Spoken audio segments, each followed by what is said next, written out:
The number 5 Texas Longhorns face a scrappy number 25 Vanderbilt that already has a few upsets to their name.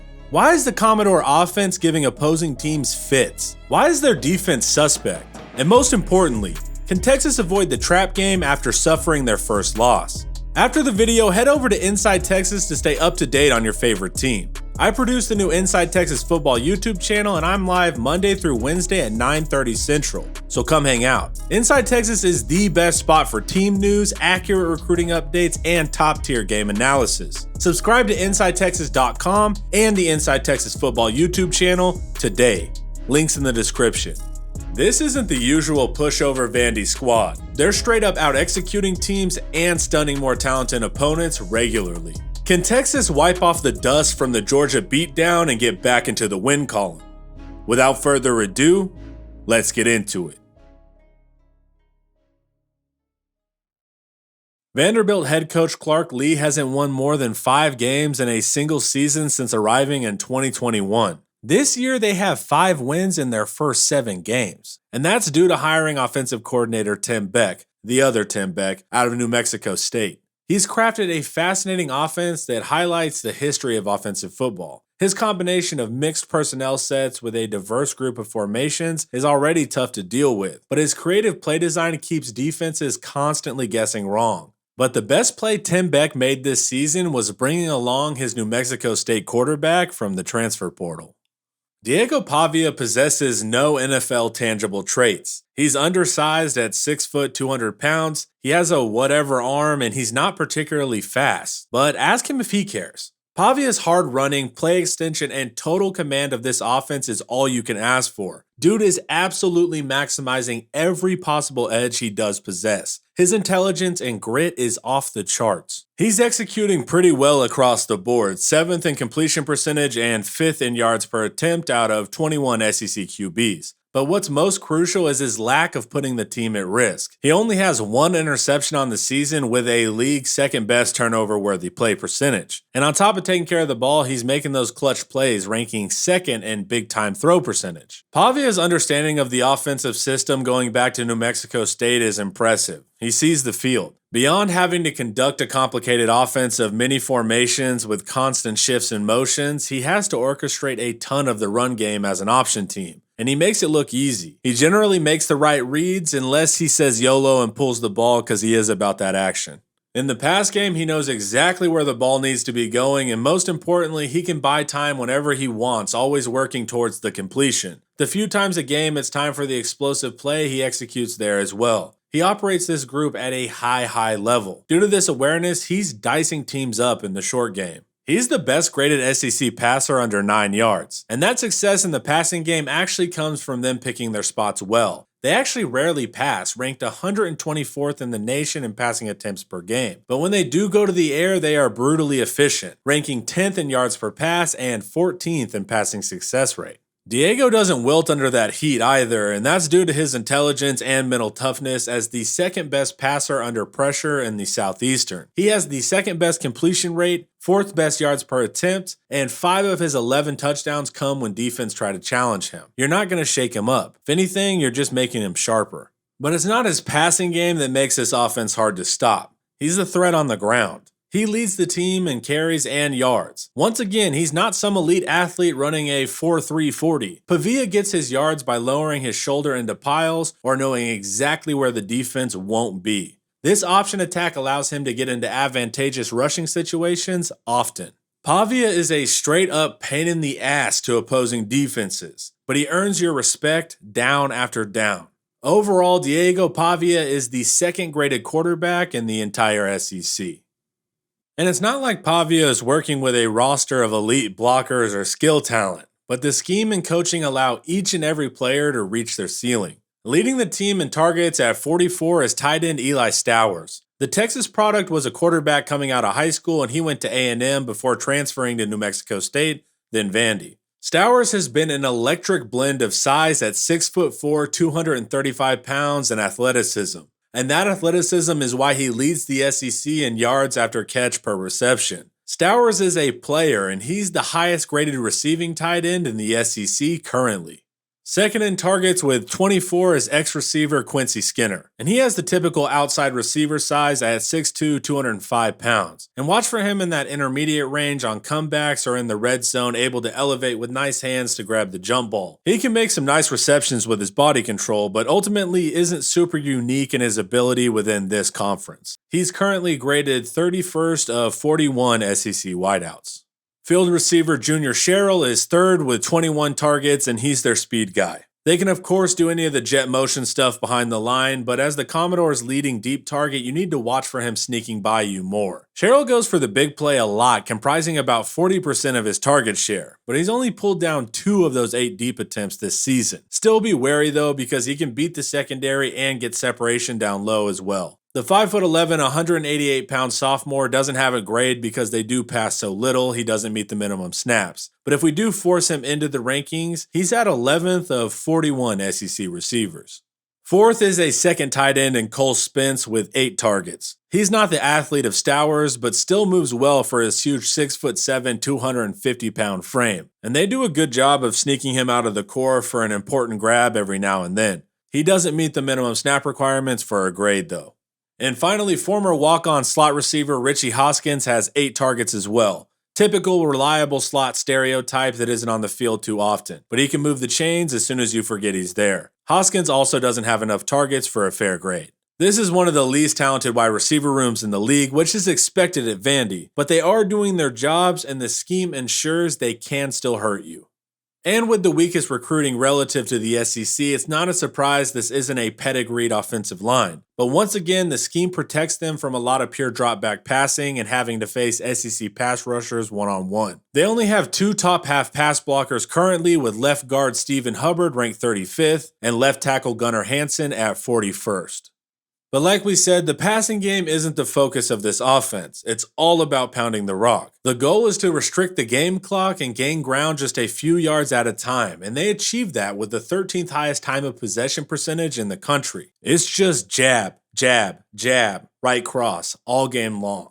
Funny part is it's not even that efficient, with the 92nd ranked yards per rush in the country and an average 60-second success rate. They don't even hit the big run either, ranked 109th in the country there. So for a rushing offense, they aren't particularly good at it numbers-wise, but they keep hammering regardless and getting first downs due to the complexity of their scheme and personnel packages. In the run game, Pavia is the leading rusher. As for the backs, neither are world beaters. Cedric Alexander leads the room in attempts with 94. The Austin LBJ product has a bottom 10 yards per attempt, only averaging 4 yards flat per rush. A short back at 5'9", but with decent heft at 200 pounds, he does alright in yards after contact per attempt, and he's able to make guys miss. But he's not particularly explosive with a 32nd ranked breakaway percentage. The scheme does a bulk of the heavy lifting here. The sophomore is ranked 19th of 41 SEC runners. The number 2 back in attempts is AJ Newberry with 30 runs, and he's also a younger player as a sophomore. The Grand Prairie, Texas back has a more slender build though at 6'1", 197 pounds. Newberry has a dead middle 4.8 yards per carry with a below average yards after contact per attempt and breakaway percentage. Right now, Newberry's the 29th ranked back of 41 in the Southeastern Conference. The Vanderbilt run blocking is lacking though, ranking 97th in offensive line yards and 117th in the country in stuff rate, allowing guys to penetrate the backfield and stop runners dead in their tracks. They try to make up for their lack of recruiting by ensuring experience, and all 5 starters are either seniors or grads, but it doesn't do too much to tip the scales. Center Delphine Xavier Castillo does well, ranked 15th, and right tackle Chase Mitchell ranks 43rd. But that's it for top half SEC run blockers. The line's lack of ability is supplemented by option running, which basically allows them to be right no matter what, and also the fact that they utilize a lot of 2-back and 2 tight end sets, which constantly gives them extra blockers to help lighten the load. The name of the game is rush for 3 yards on first down, rush for 3 again on second down, and now it's 3rd down and 4, and Pavia can pull it or complete an easy pass, and they do that every single drive over and over. And it's working for them and frustrating opposing defenses. They out-execute you as the 5th best team in the country on 3rd downs and the 12th best red zone team. Overall, Vandy ranks 43rd in the country in the advanced metric OFEI. The first key for the Texas defense is to keep your composure. Option offenses and teams this creative schematically want to make you wrong by default. Keep your wits about you and realize you can't out-athlete this problem. You are one of 11 men and all of you have to do your part. Play your 11th and don't get out of character. That's what they want.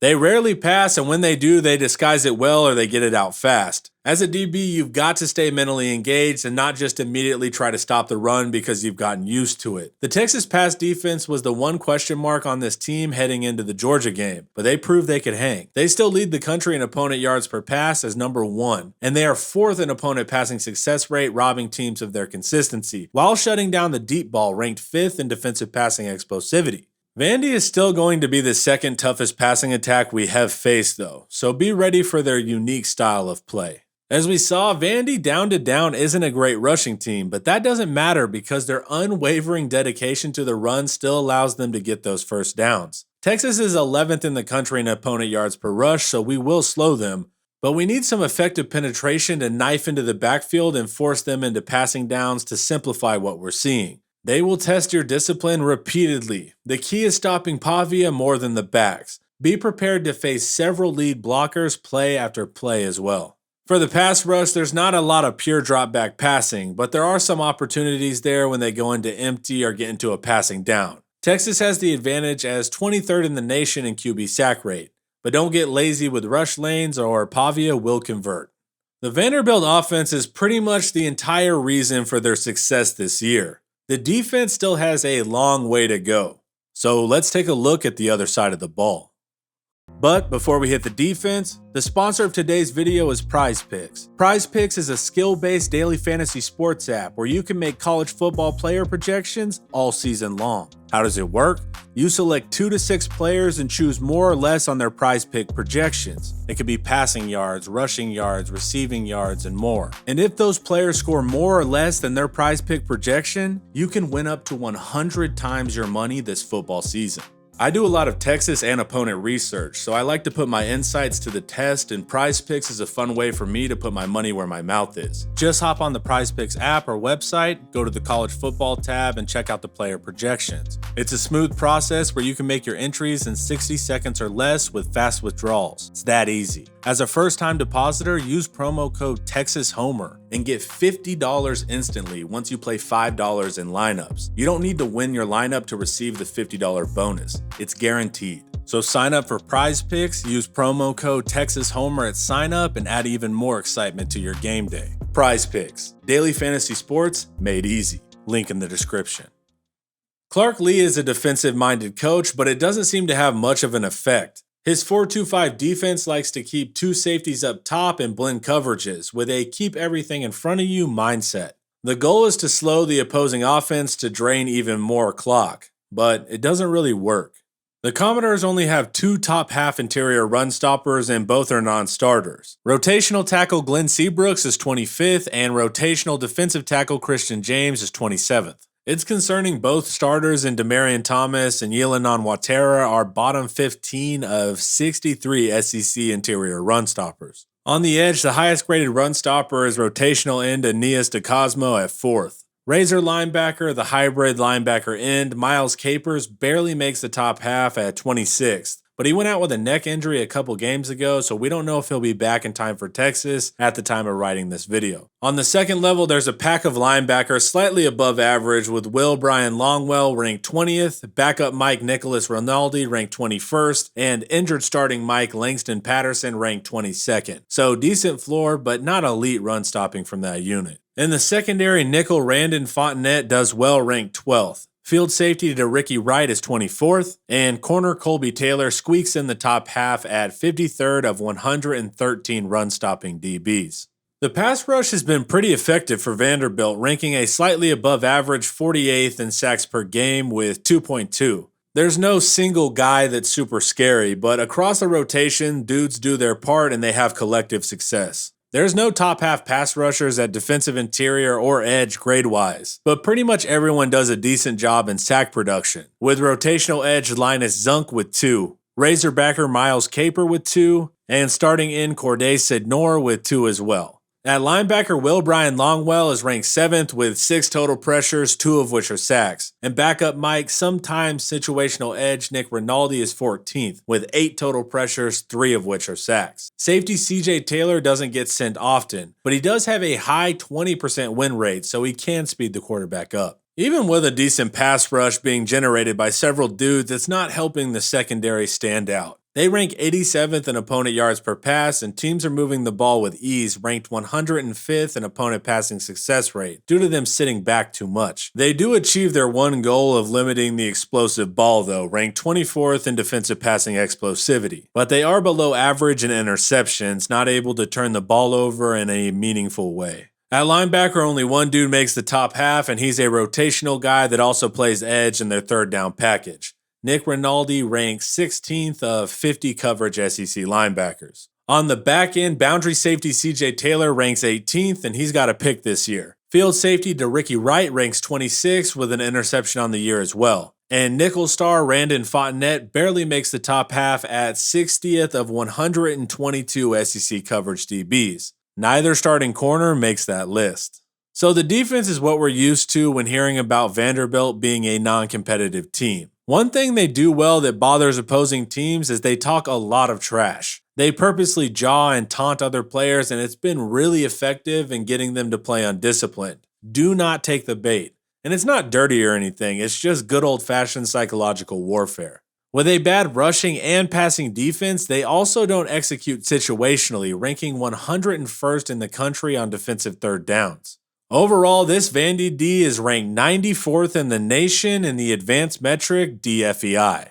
The keys for the Texas offense are global after watching the Georgia game a few times and then the All-22. Of course, Ewers has to get faster on his reads and improve pocket command significantly. He needs to improve his ability to make plays when defenses are changing looks post-snap and things aren't clean. But to be honest, Georgia played awesome in coverage through disguise and keeping 2 safeties back. Sark needs some third down plays where the early reads aren't deep to help out there as well. Our wide receivers have a huge advantage here, but it doesn't matter if Quinn and the offense isn't operating effectively. Though the offensive struggling was on the entire offense and Sark's game plan, it's still not an acceptable level of play from a third-year starter. We got to get better outcomes than that. In the pass rush, Texas had a rough one versus Georgia, giving up 7 sacks. But the nuance is only 3 of those were on the offensive line getting beat. The other 4 were Ewers' lack of pocket awareness or our concepts just straight up getting covered by Georgia. Oftentimes, there was no practical place to go with the ball, so check down city. Of course, Vandy doesn't have a Georgia-level pass rush, so we'll be fine, but Quinn and Sark have to figure that out before the next time we play an opponent of that skill level. And Texas also has the advantage in the run versus Vandy. But this was actually the biggest issue in the Georgia loss. We were not a credible rushing threat. Therefore, Georgia could play 2 high safeties to destroy the passing game while allowing pass rushers to tee off with impunity and then just rally down to the screens and the checkdowns. All because we couldn't run on early downs and force safeties out of their pass-first focus. We are currently 49th in yards per rush, so we are above average, but clearly that can be shut totally down versus similar competition. We have to get that better by the time playoffs comes around, or we're going to be in trouble again. And then mentally, Vandy tests your assignment discipline and your emotional discipline. Get Georgia out of your head and don't get ensnared by their clock control style. Execute Texas's offense. The whole "isn't it cute Vandy is winning games" thing is patronizing. They're winning because they are dictating the terms of the deal and winning the execution battle on key downs. There's nothing fluky about their success. Can the far more talented team in Texas get rid of the emotional hangover of being embarrassed at home? Or will we continue to be flat in our first SEC road game? We will see this Saturday afternoon when the Longhorns head to Nashville. Thanks for hanging out. Watch some more of my videos here. And don't forget to like, subscribe, and share if you want to support quality Texas content. As always, hook 'em.